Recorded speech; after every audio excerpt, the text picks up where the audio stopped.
Hello, my name is Devon Jackson. I'm the founder and CEO of Sangria Sage. Today I want to talk about the journey my team and I embarked upon to create an educational revolution. In the US, we expect college students to spend thousands of dollars to attend a university, then to pay for the tools they need to succeed within the system. It leads to a not so pretty end result as students don't perform as well as they could. But our story starts at the beginning of this year when I got my book list, and I realized that I couldn't afford to get all the books that I needed. So I had to struggle to keep up with classes. I had to try to borrow books, and I had to always copy things by hand. And so my grades were nowhere near as good as they were in previous semesters when I did have all of my books. But this could be a Devon only problem. I didn't think so, so I got a team together. We interviewed 40 students at 5 schools, and on average, they needed 6 books per semester but only got 3. So why not offer them a digital library of textbooks where the students would get all the textbooks that they need? We ran the numbers and it made sense. We would charge $1,000 per year, which is $200 less than what the average student spends, but the students want this. We interviewed 20 students at 3 schools. They said the price tag was simply too high. How? They're paying less overall, but college students didn't see it that way. So the idea wasn't bad, but the price wasn't good for the value we provided considering our target market. Back to the drawing board. What if we offer digital versions of their school's library along with their required textbooks? Does that provide the right amount of value? Interviewed 25 students from 5 schools. We found that only a third of the students said that they would get it. Well, this isn't what we hoped for, but it's workable, so we needed to figure out how we could create this digital version of their library. Not so easy. There's a controversial court decision saying that schools can't digitize copyrighted books, even if it is in their library. So we didn't want to get sued, so that wasn't happening. This left us with non-copyright books, and we had to see if librarians would let us digitize those. Interviewing 12 from 4 different schools, it was obvious from their enthusiasm that they wanted this to happen and to happen now. Is it feasible, though?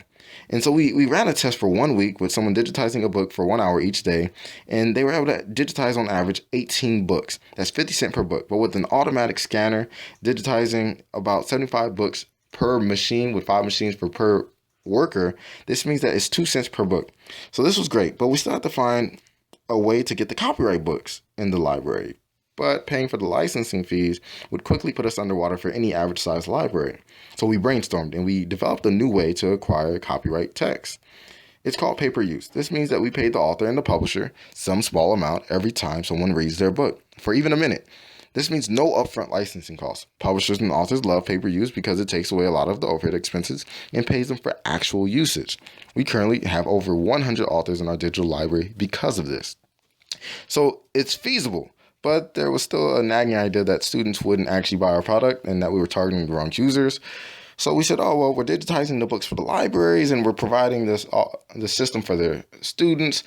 Libraries are obviously going to love this and that they're going to be inclined to pay for it. And we went back to our enthused librarians. They loved it. They loved the price, but they said that they don't set their budget, so they can't make this type of decision. We said, oh, well, it couldn't be a budget decision. It's a value problem. So we created more value by saying, oh, well, by having this pay-per-use system, we can acquire as many new texts as we want without having to spend any extra money. So you can update your library however often you please. And this was exactly what we needed, what they needed. So we went back and the librarians pointed us back to the same problem. They don't make the final decisions on huge contracts. So we were back at students. But we were truly looking for a way to shift from there. If the libraries didn't make these decisions, then who did? It was the Board of Trustees. We interviewed 5 of them from 2 different schools, and they thought it was good, but didn't see how it benefited them. So this meant we had to go back to the drawing board again and find a correlation between students not having book and bad test scores and how this affects the university. So we found 30 students that were in trouble of not being able to return next year. And on average, they had 1 or 2 of the 6 they needed. And as opposed to the previous semester where they had 3 or 4 of the total books that they needed. And their GPA dropped by 0.8 points. This meant that well over 3/4 of the students were going to lose their grants, scholarships, or loan, so they wouldn't be able to attend school the upcoming year. We took this back to the trustees and showed them how much they stood to lose. And they all of a sudden wanted our product, but they were worried about how the school could be losing money from hard copy textbook sales. So we went back to the students and said, how much are you willing to pay for your tuition going up? $400. That wouldn't make for a healthy business structure, though. So we saw on the IBMC video that they were asking the wrong question, and we were doing the same thing. So we went back and we asked what was the maximum that they would be okay with the tuition going up, and they said $1,000. Now our system made sense. And so we could allow universities to raise their tuition $1,000, and we charge the university $800, so that now they can make their money from textbooks once again. And we brought this back to the trustees, and they wanted our system. We had justified and validated it, so now we can go and talk to schools, and we have been able to have talks with schools up to this point. But now the question for us is there really a real market out there, and where does our competition lie? Well, there's 5,300 colleges in the U.S. alone, enrolling 20.2 million students, so to say the least, there is a market potential. And as stated before, we found that colleges actually want our system, so there is a demand. But as for the competition, we are facing teams like Chegg, AbeBooks, Amazon, and Google Books. How can we stay ahead? Well, we found that none offer a subscription, a pay-per-use, a fully accessible library, but we did. But we wanted to stand out even more, so we made our books interactive. But this left us with only a few problems that we could only figure out with a minimum viable product. We needed to see how much students would use this system, if they liked the interactiveness, and what it needed to be more helpful. So we ran a 1-month test, and they said, I love how interactive the books are. I want more features like a dictionary, links to scholarly articles, annotation, and note-taking functions. And we said, okay, well, we can do it. We incorporated it into the next iteration, and 1-month test. And now they used it for 25 hours as opposed to the 12 hours before.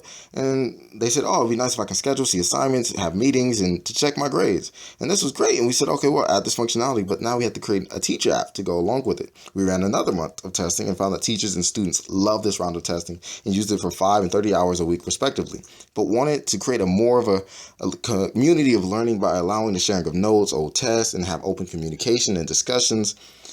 So we have been incorporating this last set of functions, and we are currently running this test to find the best feature set possible to create this ideal learning environment.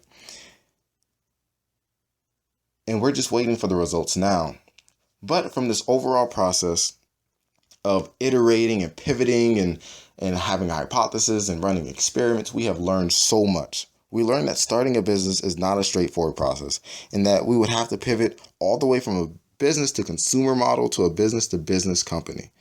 We also learned that there are some things that you can never know until you get outdoors and test them. And there's some things you can't ever figure out until you have a minimum viable product to put in your customers' hands.